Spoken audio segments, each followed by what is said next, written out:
Hey guys, welcome to another episode of Redneck Light. Today we're going to be replacing the intake on my Jeep Grand Cherokee. So let's get started. Alright, so I have a 2020 Jeep Grand Cherokee Trailhawk, so the kitted out outdoorsy model with the red tow hooks. The 3.6 liter Pentastar engine. And in the past, I had a Charger that had the 3.6, and I put a cold air intake on it because it made it sound louder and it had better throttle response. Now, obviously, this Charger is more of a sports car than this Jeep, which is really meant for rock crawling. However, I think there's benefits to be gained here because, number one, you'll notice the stock intake tube. It looks like it just comes down and around here to the stock airbox, which is great, except this and this, these two gigantic baffles, they make your throttle respond slower, they make your exhaust quieter. It just doesn't flow as good as it could for this motor. So I went ahead and got an aFe intake. You can find a link to this in the description, but basically I didn't get the most expensive one. The one concern I had with the Jeep I didn't have with the Charger is losing the water fording ability. You'll notice that the stock airbox is sealed underneath and the actual air intake is right here. That way, you know, if you need to ford high water or something, you can come up pretty high without sucking it into the engine. But I don't really plan on doing that anytime soon, and the aFe intake here is designed with that same sealed bottom, so it will still draw air from higher up. The only exception being that there's a big open piece up here that's going to be up against the hood. If you're fording water that high, you should probably be doing different kinds of upgrades than air intake. So on my channel, I've always been a big believer in reading the manual. Most of what you need, your questions, are answered in this manual. And the aFe manual is quite good. It's got a diagram of all your parts. It's got pictures, step-by-step examples. So I'll walk you through each step so you can see it on video. Alright, so first thing, we're going to take out the old air intake. It's real important. Every bolt and screw you take out, keep it. First it tells you to take off the cover. There's just a bolt here. I take my covers off of all my cars because I just think they're dumb. If yours is still there, it's very easy to remove. And you can leave it off. 3 years now and many years in prior cars, I've never had an issue caused by not having the cover on it. First, we'll take out the temperature sensor. One thing about automotive connectors is they all work differently and they're all very easy to break. This particular kind of connector, this little red tab, you're going to pull up on it and break it like I did. So if you want to avoid breaking that like I did, number one, when you're pulling on this, do not go back and forth like this. You'll break the sensor itself. The tab over here wants to be pushed in to release the locking mechanism on the plug. So if you take a screwdriver or something, hold this to brace the sensor, and then just apply some pressure there to push that tab down, and then you can pull backward on it. Next, we're going to take the harness off the intake itself. There's like a little plastic tab thing that plugs into the air tube. Like I said, this is one of those that's meant to be inserted once and then using a new one. I've never said how much I hate these little plastic push connectors. And like I said, you'll kind of obliterate it when you're pulling it out, but like I said, it's meant to only be inserted once anyway. Now we're going to remove the crankcase vent. This one just pulls out. I'm going to loosen this band clamp from the throttle body. This is an 8mm. All right, next you're going to take the little rubber trim piece off here. It says you need to keep these little green clips here, and you can just use a panel puller there. These don't self-destruct as bad as that other one. I'm going to go ahead and take off the clips here on the cover. Boy, there's a little bit less to pull up on. Yeah, there's a little ball clip over there that this is going to hang on, but it should just, yeah, it's just a little rubber thing that pops right out. I mean, if you're curious, just look at all these baffles. There's this on underneath this. I mean, it's ridiculous. I'm sure there's some scientific emission something reason for all this, but I mean, come on. All of this is just throttle response killing. Anyways, in here you can kind of see where this air box is being held on. There's just these little nubs and rubber boots. Surprisingly, the manual is not helpful with this. It just says pull it out. And so I just figured I'd kind of show you how it's being held in here, here, and here, so it can kind of help you when you're wrestling it out. There we go.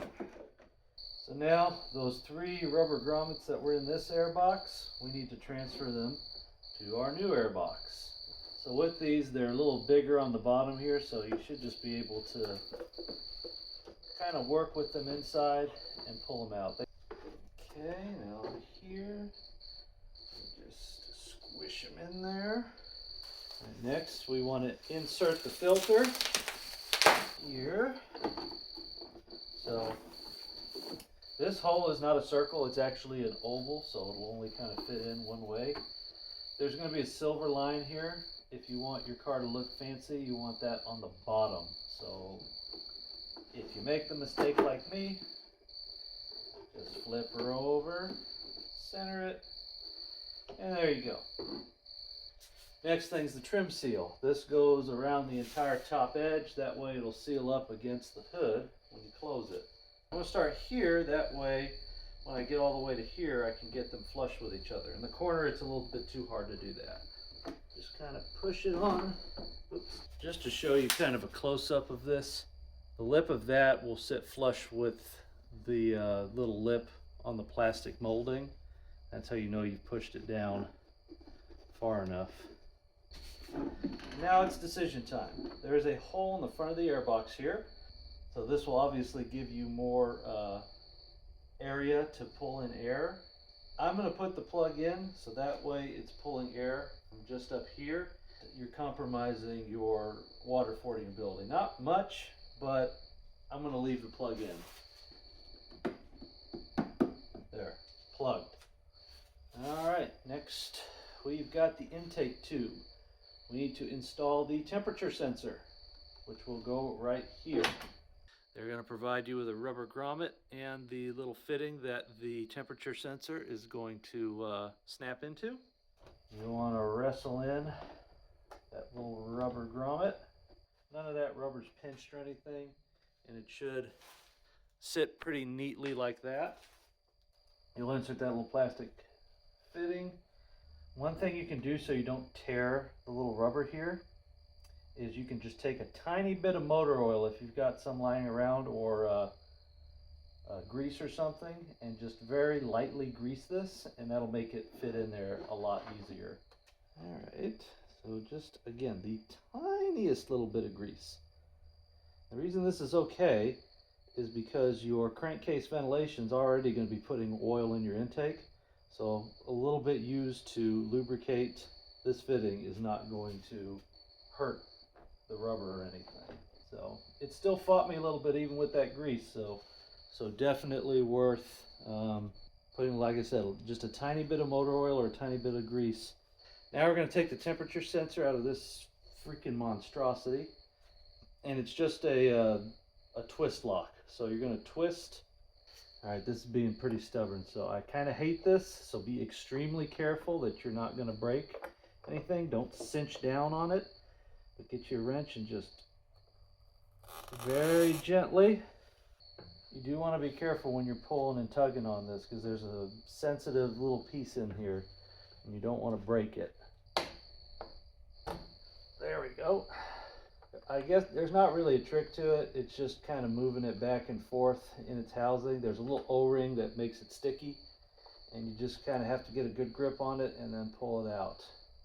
Intake, and I'm going to grease up that O-ring just like I did earlier.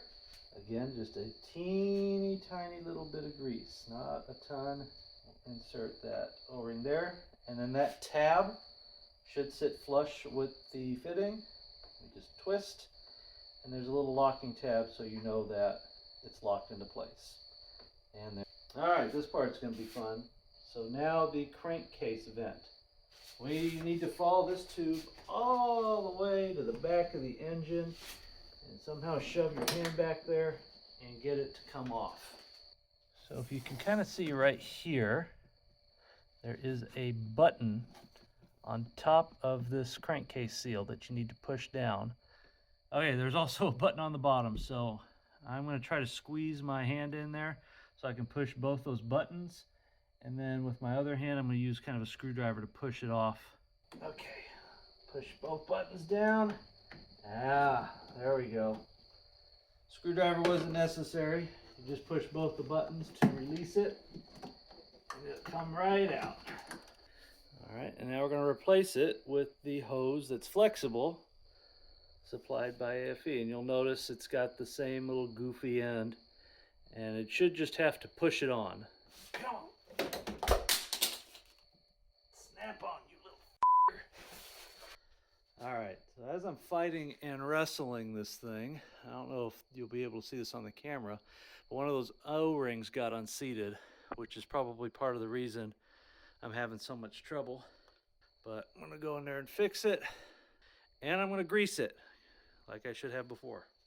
Also worth knowing, this little button at the top separates those two tabs to allow it to snap into place. You shouldn't have to push the top button down to push it on, but once you get in there and you're fighting with it, that may help it slip on enough to snap into place.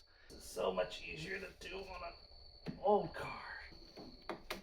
Oh, that might have been it. Well, that was pretty hard.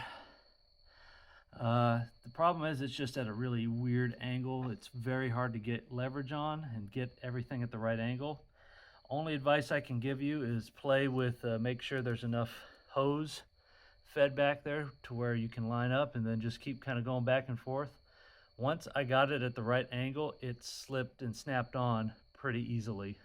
One thing I also noticed while I was in here, that throttle body is just filthy.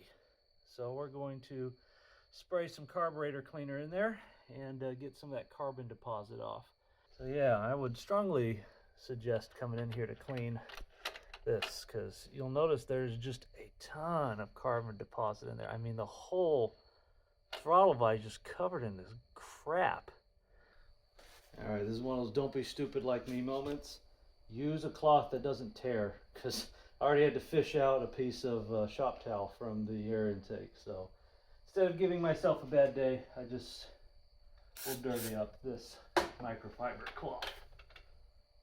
That EGR where they pull in exhaust gas into your intake, boy, it makes a mess in there. That wasn't in the manual, but just a good thing to do since you've got everything off anyway. All right, next we're going to put the coupling on. Make sure you put the little hose clamp on it before you slip the coupling on. All right, and then we're going to tighten that down. Put that C-clamp on there, but not tighten it yet. First, we want to make sure that this clamp is ready to go here. And insert our intake tube.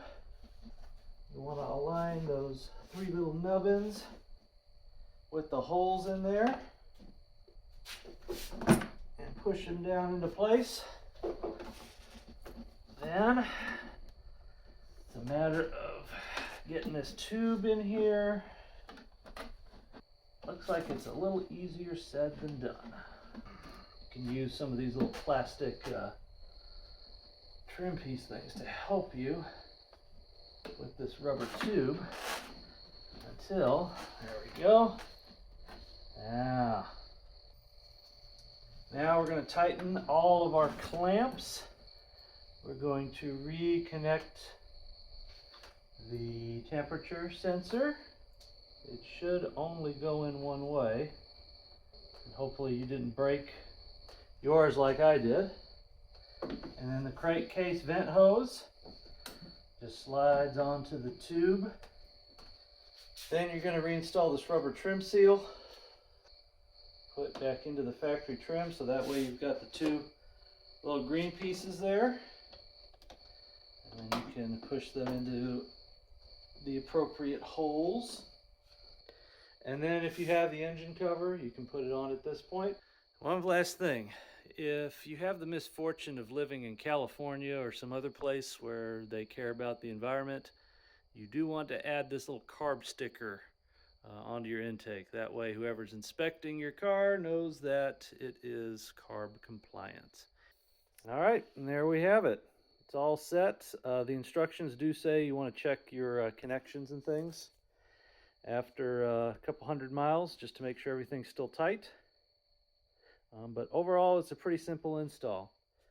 So for the end of the video, I'm going to give you a little before and after as far as cold start, how the exhaust sounds when you rev it up. It's not going to be an earth-shattering difference, but you should notice it be slightly louder, and you should have much better throttle response now that all those baffles are gone. So hope you enjoyed the video. We'll see you next time.